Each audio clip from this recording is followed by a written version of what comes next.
जैसे कि आप देख पा रहे होंगे, ये आपके भाषा फर्स्ट ग्रुप में जिन्होंने हिंदी चूज की थी और इनके 30 क्वेश्चन पूछे जाते हैं, जिसमें 15 क्वेश्चन तो आपके पता होगा गद्यांश उपद्यांश से पूछे जाते हैं, बाकी 15 क्वेश्चन है वो हिंदी की पेडागोजी से पूछे जाते हैं। अब देख लेते हैं इसमें किस प्रकार के क्वेश्चन पूछे गए हैं।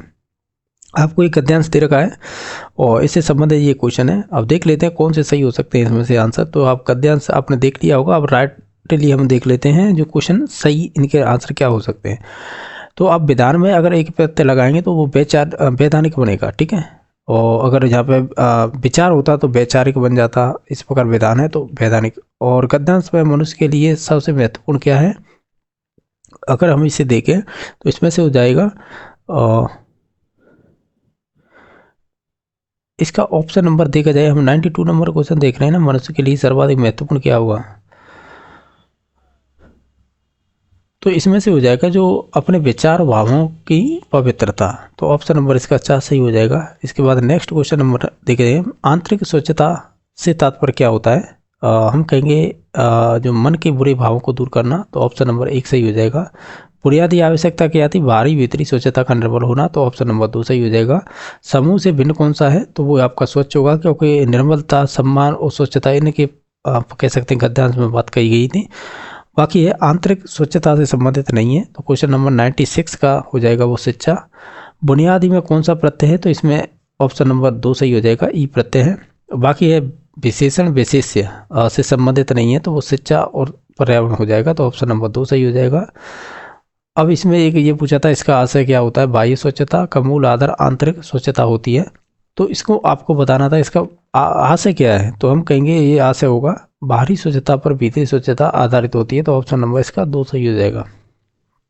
ये आपको एक काव्यांश दे रखा है यानी पद्यांश दे रखा है, इसी आधार पर आपको आंसर देने होंगे। तो आपने जैसे कि क्वेश्चन नंबर 100 पूछा था, इसमें से स्वतंत्रता प्राप्त करने में सबसे लंबा समय लगा, तो इसे प्रतिबिंबित करता है, तो हम कहेंगे वीर शहीदों का बलिदान। नीति में आप है प्रत्यय का प्रयोग कीजिए, तो इसमें एक प्रत्यय हो जाएगा यानी नैतिक बनेगा शब्द, तो ऑप्शन नंबर 2 सही हो जाएगा।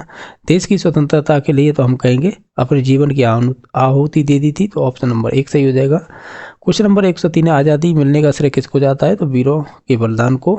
और स्वाभिमान में संधि का विच्छेद कहेंगे स्व प्लस अभिमान, सवर्ण दीर्घ हो जाएगी यानी दीर्घ संधि, तो ऑप्शन नंबर 3 सही हो जाएगा। कविता में किस छल की बात कही गई है, तो व्यापारी बन हमें गुलाम बनाने की, तो ऑप्शन नंबर 4 सही हो जाएगा। क्वेश्चन नंबर आपका नेक्स्ट है, इसमें पूछा है कि कौन सा कथन इसमें से सही नहीं है, और ये दे रखा है बच्चों द्वारा शिशु गीत और गीत आलापना किस तरीके से संबंधित है, तो हम कहेंगे ये हो जाएगा शब्द और वाक्यों संरचना को कंटेस्ट करने हो, तो ऑप्शन नंबर 1 सही हो जाएगा। कुछ नंबर नेक्स्ट है, कौन सा उपागम में विधि है जो बच्चों को भाषा की कक्षा में अपनी मातृभाषा यानी सहज भाषा का मतलब मातृभाषा सही होता है प्रयोग करने के लिए प्रोत्साहन नहीं मिलता है, तो वो आपकी डायरेक्ट मेथड होती है जिसे प्रत्यक्ष विधि बोलते हैं। क्वेश्चन नंबर आपका नेक्स्ट है, इसमें पूछा गया है जैसे कि आप पढ़ेंगे प्राइमरी में जो पुस्तकालय प्रयोग के बारे में सही नहीं है वो बताना था, और ये स्टेटमेंट दे रखा था इसे आधार पर बताना था, तो ऑप्शन नंबर 3 सही हो जाएगा।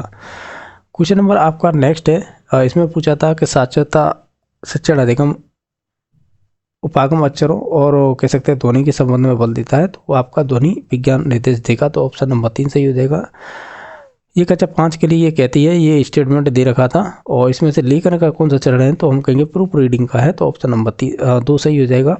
क्वेश्चन नंबर नेक्स्ट है ये वाला, जो कक्षा 3 की अध्यापक अपनी कक्षा में पठन का कोण सर्जित करती है, तो इस प्रकार का ये कथन था, तो इसमें सबसे महत्वपूर्ण कौन सा मानना चाहिए आपको, इसमें सबसे महत्वपूर्ण होगा ऑप्शन नंबर 1 हो जाएगा। क्या पुस्तकें कक्षा के अधिकांश विद्यार्थियों स्वतंत्र पठन के लिए अनुसार लिखी गई है, तो ऑप्शन नंबर 1 सही हो जाएगा। क्वेश्चन नंबर नेक्स्ट है, कौन सा उपागम या विधि शिक्षार्थी के जीवन की वास्तविक परिस्थितियों का भाषा के प्रयोग में मुख्य लक्ष्य निर्धारित करती है या संबंधित होती है, तो वो आपका हो जाएगा इसमें से संप्रेषण उपागम,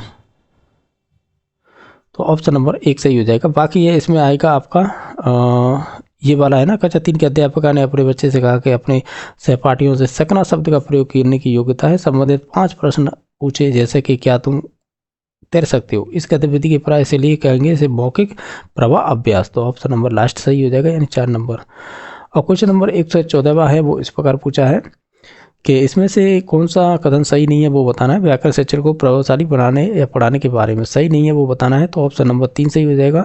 क्वेश्चन नंबर नेक्स्ट है, अब इसमें से कौन सा है वो TLA के चयन के लिए सही नहीं है वो बताना है। तो इसमें से हम अगर बात करें तो इसमें से ऑप्शन नंबर 2 सही हो जाएगा।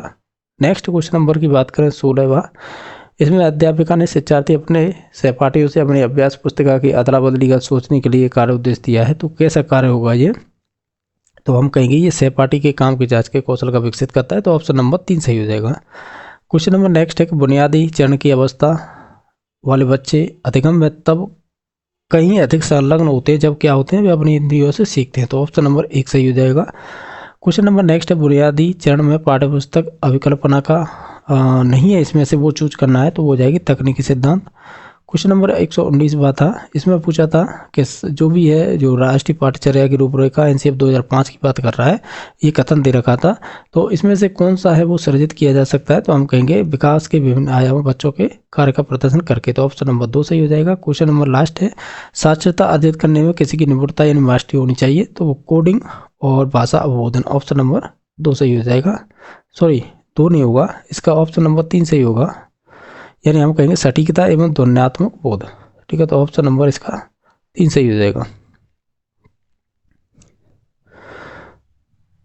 इस प्रकार हमने ये 30 क्वेश्चन किए हैं। आपके हिंदी में कितने बनने हैं कमेंट करके बता सकते हैं। बाकी वीडियो देखने के लिए धन्यवाद।